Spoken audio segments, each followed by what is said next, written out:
السلام عليكم مربين الدواجن في كل مكان، اهلا وسهلا بحضراتكم.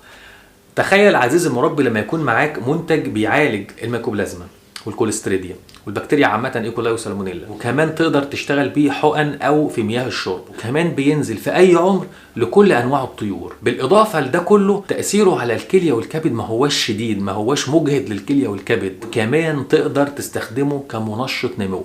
تخيل عزيزي المربي ان في مضاد حيوي بيعالج الامراض وبيموت البكتيريا، وفي نفس الوقت تقدر تستفيد منه كمنشط نمو، يعني يزود وزن الفراخ. كل المميزات دي موجودة في منتج واحد اكيد معظمنا سمع عنه، لكن بعضنا ما يعرفش او مش واخد باله منه، وده هيكون موضوع حلقتنا النهاردة. لكن كالعادة ما تنساش تنزل حالا في التعليقات تصلي على حبيبك المصطفى، ولو لسه ما اشتركتش في القناة اشتراكك يشرفنا. ويلا بينا حالا نبدأ على بركة الله.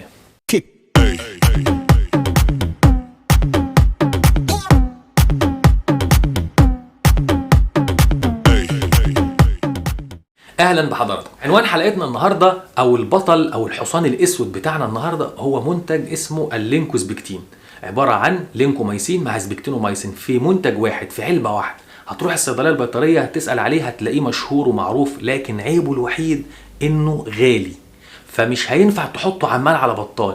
علشان كده حلقتنا النهارده هنحدد مع حضرتك العمر الانسب او الوقت المناسب اللي تقدر تستخدم فيه اللينكوسبكتين علشان تستغل كل مميزاته، لانه غالي جدا. تعالوا مع بعض نبدا واحده واحده نفهم القصه من اولها.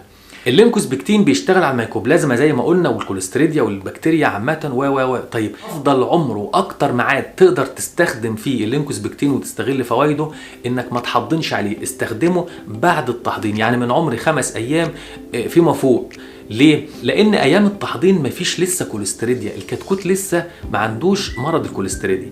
ممكن انت بتحضن عشان خايف من الميكوبلازما والسالمونيلا، طب ما هو في تايلوزين مع كوليستين، وفي كمان البالموتيل مع الكوليستين. الاثنين دول تقدر تستغلهم في الاول تحضن عليهم علشان تقي الكتاكيت من الميكوبلازما والسالمونيلا والبكتيريا عامه.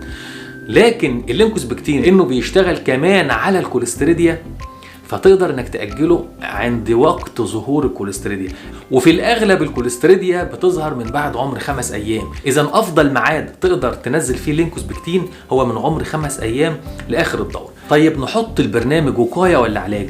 ده يرجع للكثافة والحجم الفراخ اللي انت بتربيها. لو انت بتربي فراخ في اعداد صغيرة اتفقنا ان احنا ما نستخدمش ادوية كتير عشان نكسب، لان الكمية قليل، العدد قليل، فما ينفعش تصرف مصاريف كتير.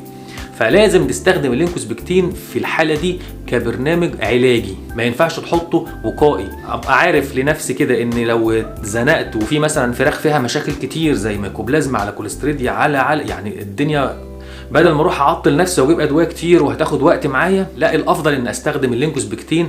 هو غالي لكن هيكون ارخص ليك، لما تيجي تحسبها هتلاقيه هو ارخص ما تلف كتير وتضيع وقت ويحصل نافق وكلام زي كده. انت من اول جرعه هتلاقي فرق كبير جدا. طيب نستخدمه حقن ولا في مياه الشرب؟ ده بيرجع للنافق عندك، يعني لو الفراخ اصلا نافق لسه بسيط لكن بتاكل وبتشرب، خلاص حطه في الميه برنامج 3 ايام. لكن لو عندك خلاص الاكل والشرب قل والنفق زاد جدا، في الحاله دي على طول تحقن، ممكن يومين ورا بعض مفيش مشكله، علشان تسيطر على الموقف بمنتهى السرعه. بكده يا شباب نكون وصلنا لنهايه حلقتنا. يا رب اشوفكم دايما في خير واحسن حال. كان معكم الدكتور سامح عسل، والسلام عليكم ورحمه الله وبركاته.